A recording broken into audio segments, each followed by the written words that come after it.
We are in Revelation chapter 11 today. We're only looking at the first two verses today.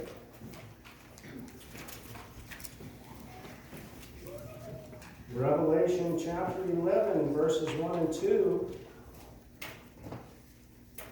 We're making headway. When did we start this series in Revelation? Back in October, I think it was. Something like that. September, October. It's been fun. I believe we're all learning just a ton of stuff here. And it's good.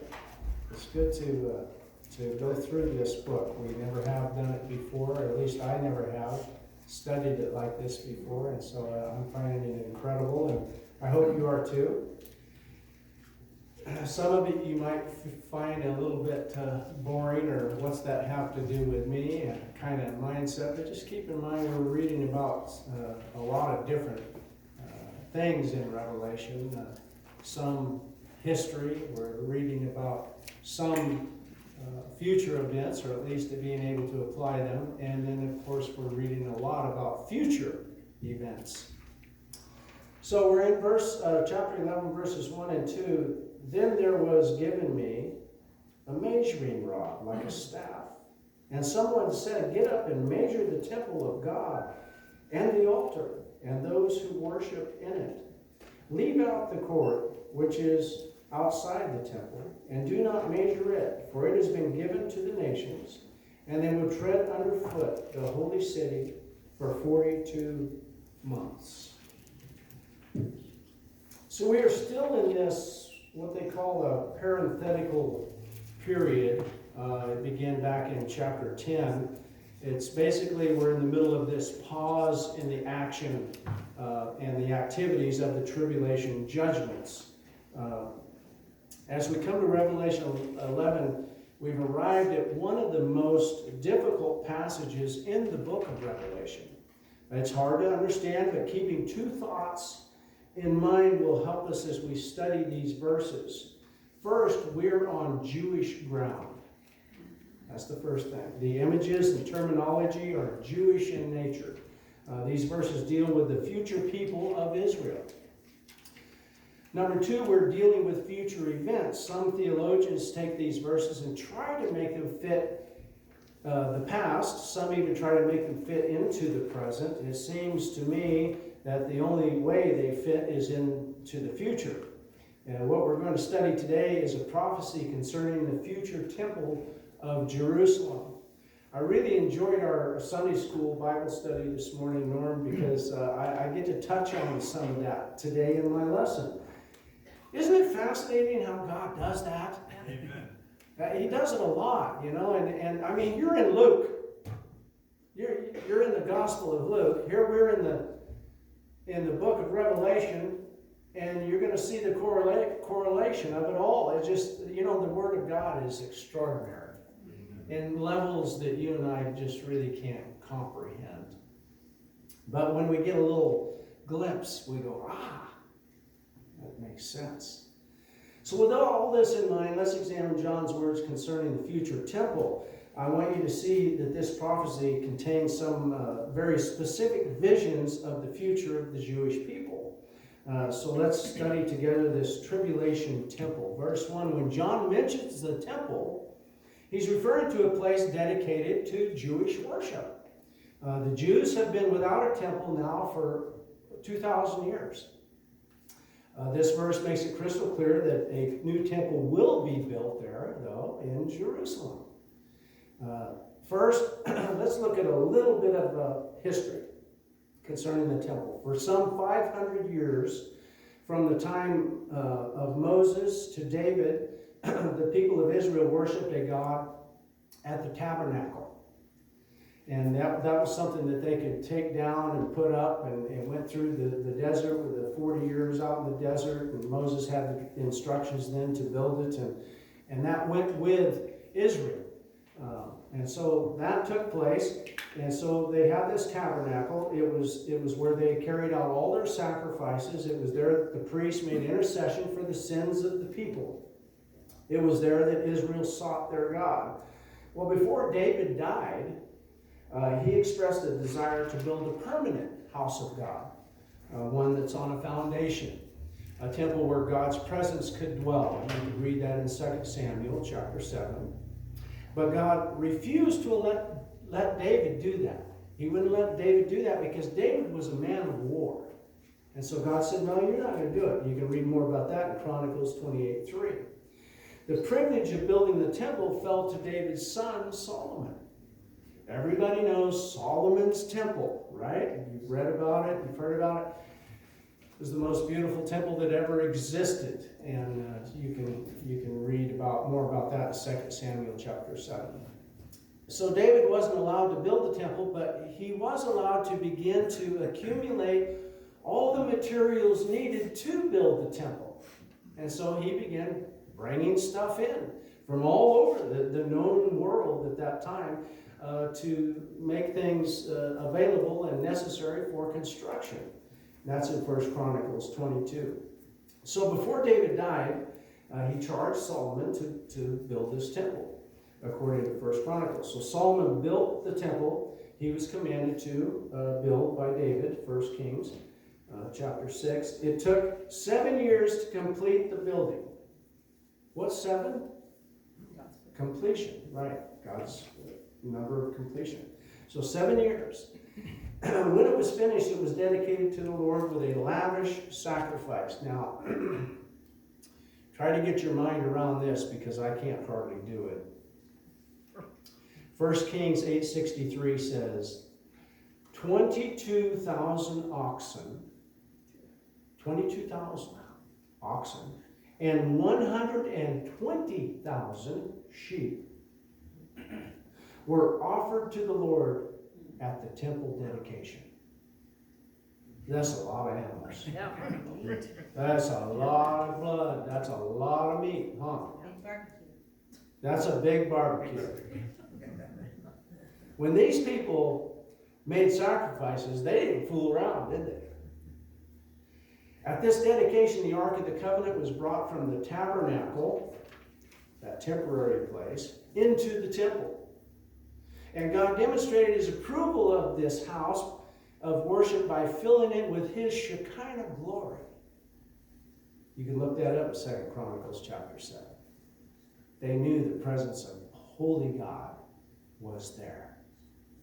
Now, this magnificent temple cost an enormous amount of money to build. The Illinois Society of Architects estimated in 1925 that it would have cost $87 billion.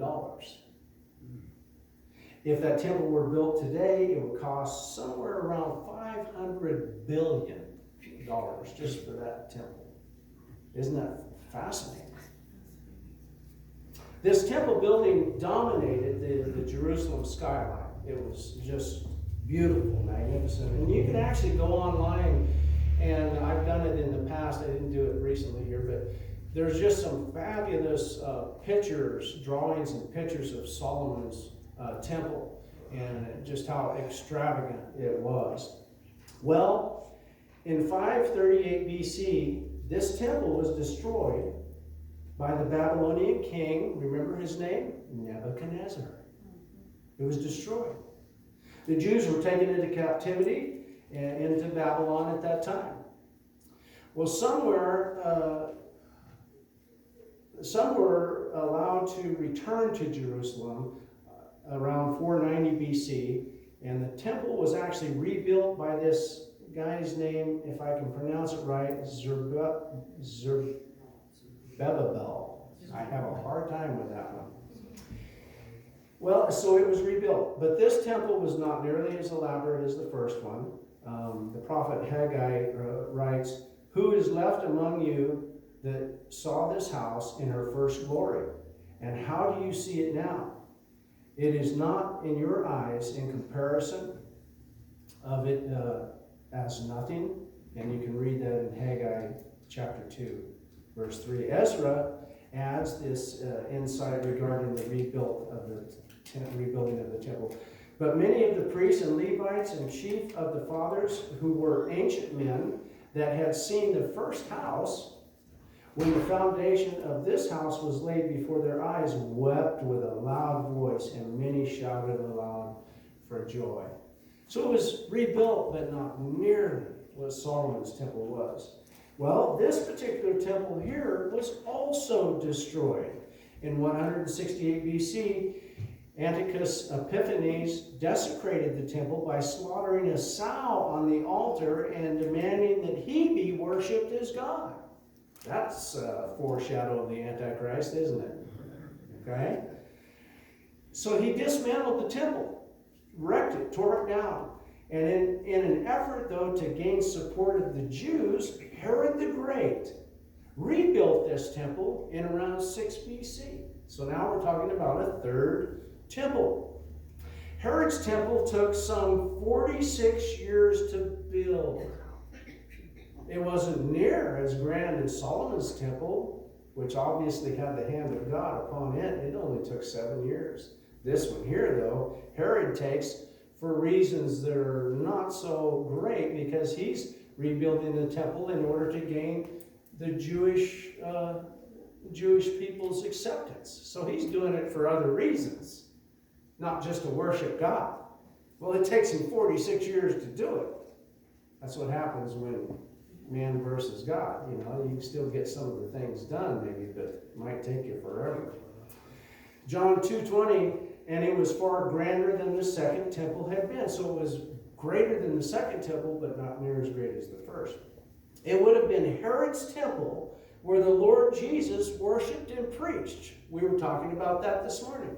It was Herod's temple that Jesus walked into and ran out all the money changers as they were selling their sacrifices to the people to make their sacrifices.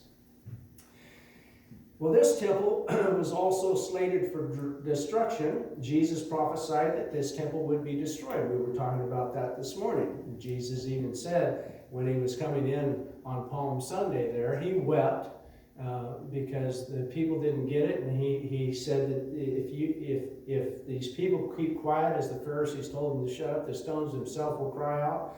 We were talking about these stones. The stones in the temple ended up laying one upon the other. It was destroyed, just like he said it would be. This took place in 70 AD when Titus, the Roman general, besieged Jerusalem.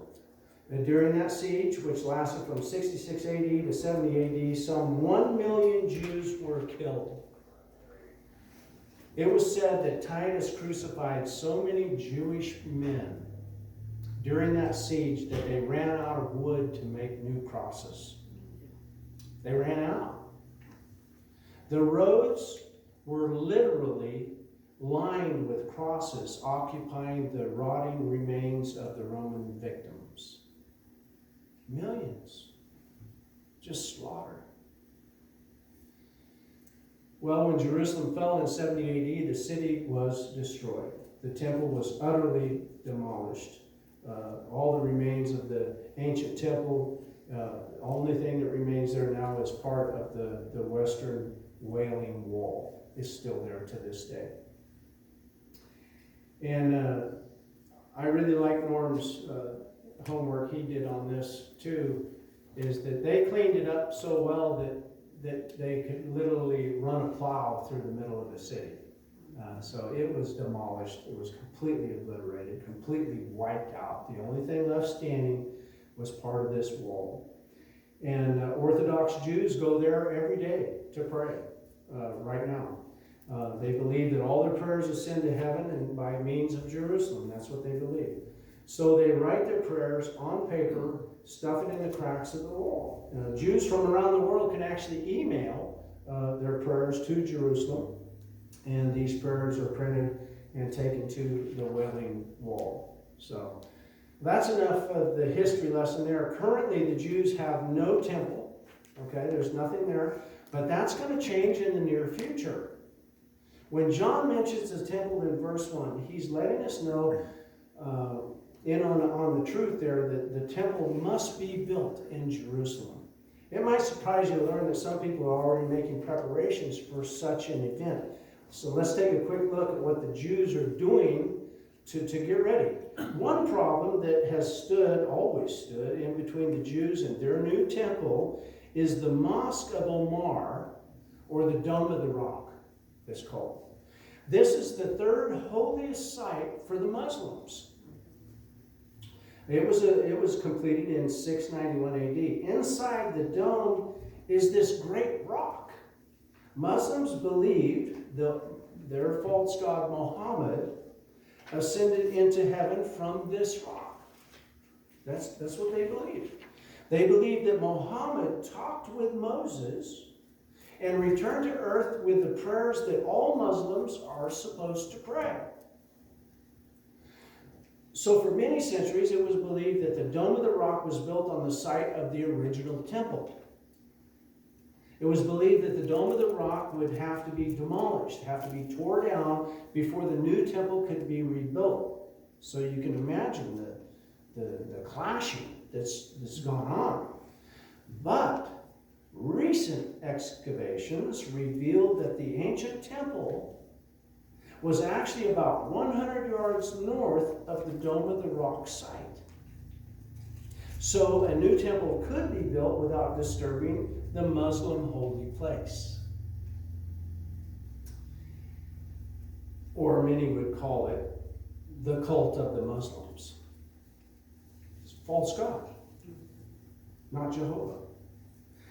By the way, the problems in the Middle East are not political problems at all. They are religious problems. Every group involved in the turmoil in Israel wants to control the ancient city of Jerusalem. It's the most contested ground in the entire world. That little bitty place. For the Jews, their struggle is one of survival. For the Arabs and Muslims, their goal is the annihilation of Israel. They want to kill them all and anyone who supports them. Well, it'll all be settled one day. It's all going to be taken care of. It's interesting to read that preparations from Orthodox Jews are what they're making right now for the rebuilding of their temple. There's this group known as the Temple Institute. They're dedicated to the idea of rebuilding this Jewish temple. They've been working to prepare for the day when the temple will become a reality. They've already prepared many of the items that they need to resume the temple worship. A visit to their website, I had Janet put it up, and it's in your bulletin. Very, very interesting. If you want to study some more and see the realities of what's really happening there, you go to this site, templeinstitute.org. It's very enlightening, and so check it out when you get a chance. The Temple Institute has already built the golden altar of incense. That's been taken care of. It's been built. That's the menorah, they call it, or we would call it the candelabra. Okay? It's already been built. They have it. And then also the table of showbread. It's all ready to go. And so these things are taken care of now. And that table of showbread, it was basically to show how good God has been to the people of Israel. And here's something that's fascinating. You can go on and see pictures of this too. This showbread that they would put out, it was layered in stacks and sometimes built in the form of a boat. They would use different things. They would do different things with these loaves of bread. Hot, fresh bread, okay, comes right out of the oven, goes onto the table. Here's the cool part. That bread, and they've been doing this they were doing this in the tabernacle.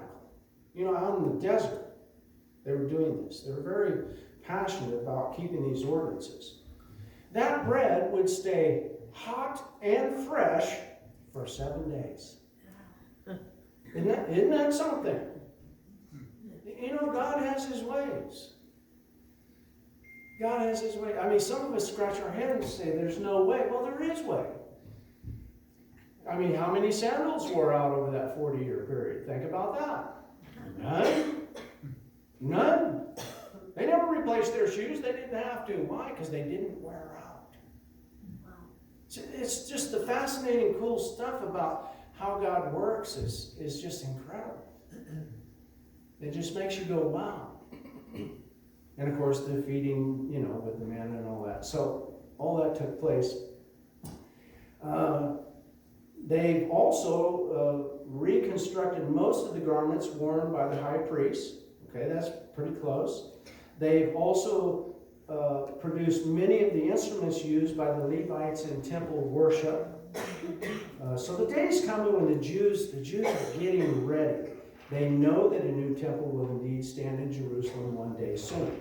All the Jews need are the ashes of the red heifer so that they can consecrate a priest. They're in the midst of trying to raise a completely red heifer. They haven't got there yet. It's really close, though. They come real close, but they keep finding a little blemish here on this one, a little blemish there. And so they keep redoing, and eventually they will get there. They're also trying to find the Ark of the Covenant, and they may succeed someday. Personally, I don't think that they will succeed at that one, but they might. I could be very wrong. I think God has that somewhere in his possession. At any rate, much more could be said about the Jewish preparations for rebuilding the temple. The message delivered by the promise of the new temple in Jerusalem is that God is not through with the Jewish people. He's not done with them yet. They're still his chosen ones, and he still has a plan for them. He's already returned them to their homeland. You remember, a lot of you know this, and it's not that far back. On May 14th, 1948, a nation that had been extinct for nearly 1900 years was raised from the ashes. Israel became a nation and was restored to her former lands. Our generation has seen God's hand of protection upon the people of Israel during the wars that have been fought and won against overwhelming odds, this little tiny country. And God isn't done with them yet. He's going to continue to use them and will save a remnant. He's going to save a remnant of the Jewish people in the end. That's his plan. The promise of the new temple is simply God's way of saying, I'm not finished with Israel. So John is told to take a reed and measure the temple. Remember, he's seen all this in his vision. He's been transported in some way, and he's on the island of Patmos, and he's writing the book of Revelation. He's writing down all that he sees, all the visions. So he's told to take a reed and measure the temple, the altar, and the worshipers. This reed refers to a plant that grows in the Jordan Valley, by the way. These reeds grow from